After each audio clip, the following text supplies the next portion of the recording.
Are you more engineers or futurists or philosophers? Who you are? For me personally, I live in a home with, a wall full of books. I don't enjoy reading books on screens, and I actively try to get rid of screens from my home and reduce screen time for my entire family. So for me personally, I would say that I'm almost a bit of a Luddite.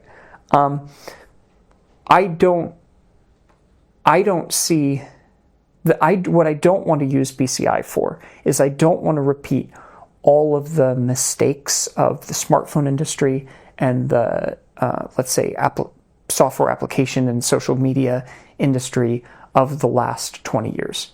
I would argue that smartphones, when we're looking at them, make us less happy. This world of intrusive notifications and pushing things to us and,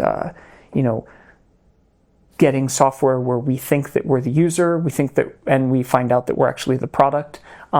We don't want to repeat that with the brain-computer interface industry. The connection to our brain is even more intimate than it is with a screen. I originally got into this field because I'm still motivated primarily by restoring function, but I also think now that Paradromics is leading in the field, we have a unique position to direct the course of the technology in a way that will be, let's say, affirming of what it means to be human and increasing our agency and autonomy rather than decreasing it. And so I am very interested, as we're shepherding and this technology and acting as kind of stewards of it, to make sure that we do things that are good for people rather than bad for people. If you could find answer for just only one question about the reality around, what it would be? One place where I would love to see some more science of the human mind is around attention.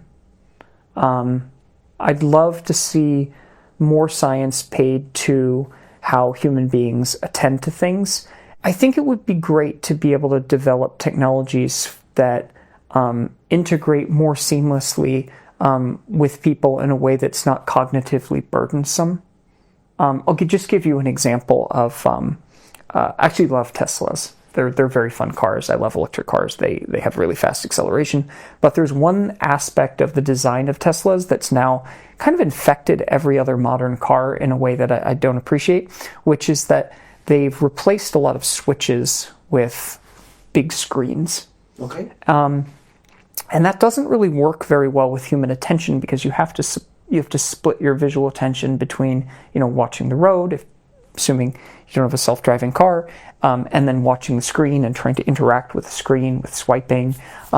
In some ways, that's like a step backward for cognitive overhead because whereas like a car from the 70s or, even from the early 2000s, switches and dials, you can touch them while still looking at the screen. It's very easy to split your attention between the sort of like physical manipulation of switches and dials and your visual attention paid to the road.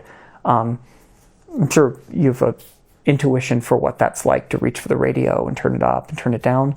But the moment that you have to go to a screen, it's competing for cognitive resources. You have to look at the screen, you have to navigate a menu, you have to find the thing that you're looking for.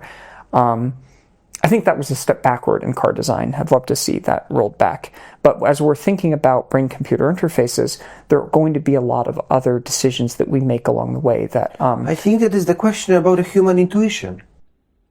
What a human intuition is. Yeah, we're going to be discovering a lot about human intuition over the next 20 years.